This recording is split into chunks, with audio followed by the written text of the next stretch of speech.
Ancien DA d'une agence de pub, Combo se lance dans le street art il y a 5 ans.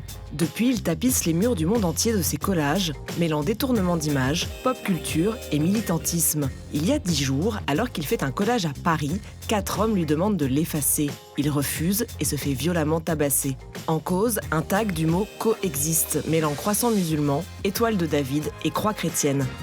Je retrouve Combo chez des amis à lui. Il porte encore les stigmates de son agression. Qu'est-ce qui, selon toi, a provoqué la haine de ces 4 mecs qui te sont tombés dessus ? Est-ce que c'est ma barbe? Est-ce que c'est les symboles religieux que j'ai peints? Je pense que c'est le tout, ensemble. Il y avait quand même écrit « coexiste ». Oui, mais eux, ils voyaient pas le mot « coexiste ». Qu'est-ce qu'ils voyaient? Ils voyaient les symboles religieux. Ils voyaient pas la coexistence. Pour eux, c'était un blasphème ou une chose assez incroyable de faire ça. Père libanais chrétien et mère marocaine musulmane, Combo a grandi dans le mélange des cultures et des religions sans s'en approprier aucune. À l'automne 2014, il part à Beyrouth faire le J-Art, se laisse pousser la barbe, porte la djellaba et orne les murs de la ville du drôlissime, moins de Hamas, plus de houmous. Je ne veux pas rire des gens, je veux rire avec eux. Donc en interprétant une sorte de personnage, j'arrivais plus, à mon sens, à dialoguer avec eux. C'était quoi l'essence, l'esprit de ce personnage? C'était une sorte de musulman laïque. Est-ce que ça existe? Je sais pas. En réaction aux attentats de Charlie, il continue son J-Art sur les murs de Paris. Ses œuvres sont immédiatement effacées.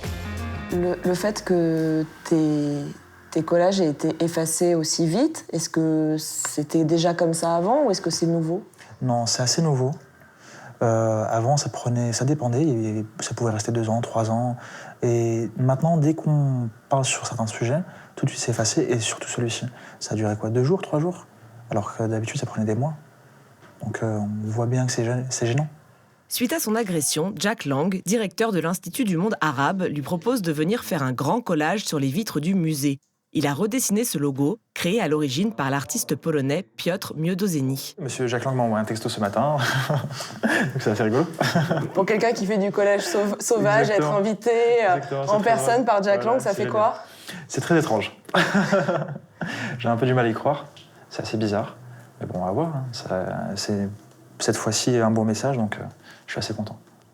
En plus de son collage, Combo fait imprimer 500 posters qu'il distribuera pour une séance collective d'affichage sauvage. Le lendemain, on se retrouve pour la dernière ligne droite, le pliage. Bordel, qu'est-ce que c'est long. Là, on va en faire 500 comme ça. C'est pas mal, hein? Moi, j'ai une question quand même, Combo. Dans ce logo, où sont les athées? Bah, si les athées croient pas en Dieu, ils n'ont pas de signe particulier à part l'alphabet. Donc il y a le E, il y a le O, il y a le I, il y a le S, il y a tout quoi. Il y a plus d'athées que de croyants finalement.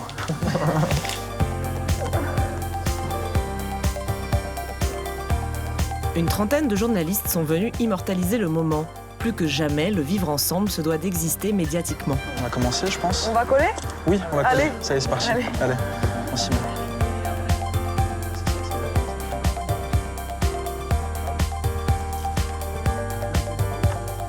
Pendant que Combo fait le beau gosse avec Jack Lang, et ben moi, je bosse.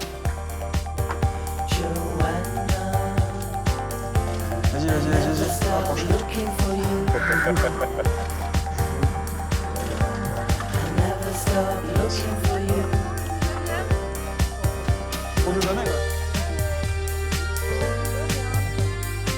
Tout le monde part recouvrir les murs de Paris.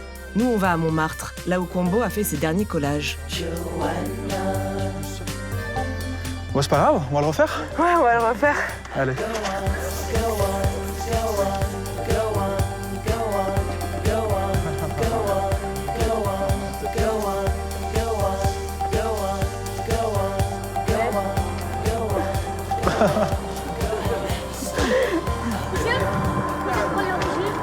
Moi? T'arrives à deviner ou pas? Je suis quoi alors? Français.